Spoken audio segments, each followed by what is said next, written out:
kar se je dogajalo v minulih mesecih v kamniškem Desusu, je pravzaprav nadaljevanje dogodkov iz leta 2011, ko je nekaj dni potem, ko je Julijana Bizjak-Mlakar izstopila iz SED-ja, predsednik Karel Erjavec pripeljal gospo Bizjakovo na Mili vrh na sestanek in dejal, seveda tudi predsednik Gordan Ambrožič, Julijana Bizjak-Mlakar bo kandidatka za državni zbor.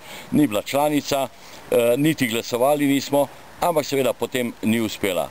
Ampak očitno še ni dovolj takšnih manipulacij ali strani države, zagotovo pa je to velika manipulacija, ki se je zgodila v petek.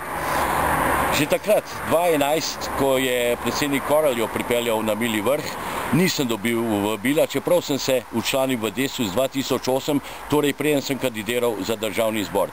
Tudi 20. decembra, ko je bila razveljavljena volilna skupščina, ko je predsednik oziroma sekretar Desusa Ljubo Jasnič dejal, da je potrebno pripraviti kandidate in seveda potem sklicati novo volilno konferenco. Tudi takrat nisem dobil vabila. Vabila nisem dobil tudi ta petek, ampak ker sem član, sem sodil, da je prav, da grem tja. Na vratih sta me pričakala njen mož Ivan Bizjak, njun sin Gorazd in seveda njen brat Florjan Mlakar.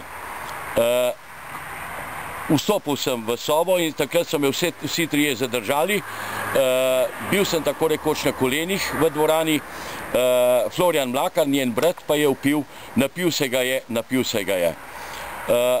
Rezultat tega, da je imela gospa Julijana Bizjak-Mlakar skupaj z Gordanom, predsednikom, nekaj čez 30 ljudi, ki jih je po neuradnih informacijah članila oziroma pomagala včlaniti šele v minulih 3 mesecih. Danes sem bil na sedežu Desusa v Ljubljani in so povedali, da je 15. januarja prišla iz Ljubljane, iz Kamnika, nova lista članov. Jaz imam tu potrdilo, da sem plačal članarino 2012, da sem plačal tudi članarino 2013, vem pa, da sem za vsa leta tudi 10, 11 in 9 plačal članarino. Drugo, zagotovo lahko trdim, da je družina Bizjak-Mlakar oziroma Bizjak ugrabila kamniški Desus z nepoštenimi zadevami. Že če samo pogledamo tudi vabilo, ki ga nisem dobil, ker nisem dobil niti članske izkaznice, ker gospod Bizjak je na vratih trdil, niste član, v Ljubljani vas nimajo. Seveda je zanimivo, da smo pa na računalniku danes videli na sedežu stranke upokojencev v Ljubljani, da je 15. januarja iz Kamnika so prišli novi spiski članov in da se je Ivan Bizjak včlanil 15. novembra. Ampak to, kar je zanimivo še poudariti na vabilu, kot rečeno ga nisem prejel, piše, da v skladu s statutom imajo pravico glasovanja le člani in članice, ki se izkažejo z veljavno izkaznico Desusov v Kamnik.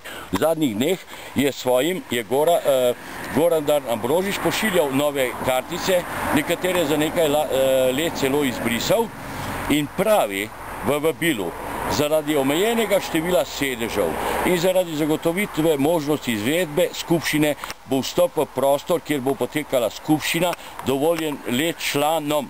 Torej, omejuje se tudi prostor.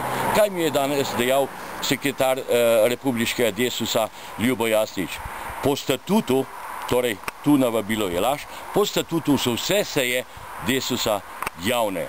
Ne razumem, kakšna igra je to, ampak zagotovo se ta stvar ne bo končala v Kamniku, ampak zagotovo kje druge.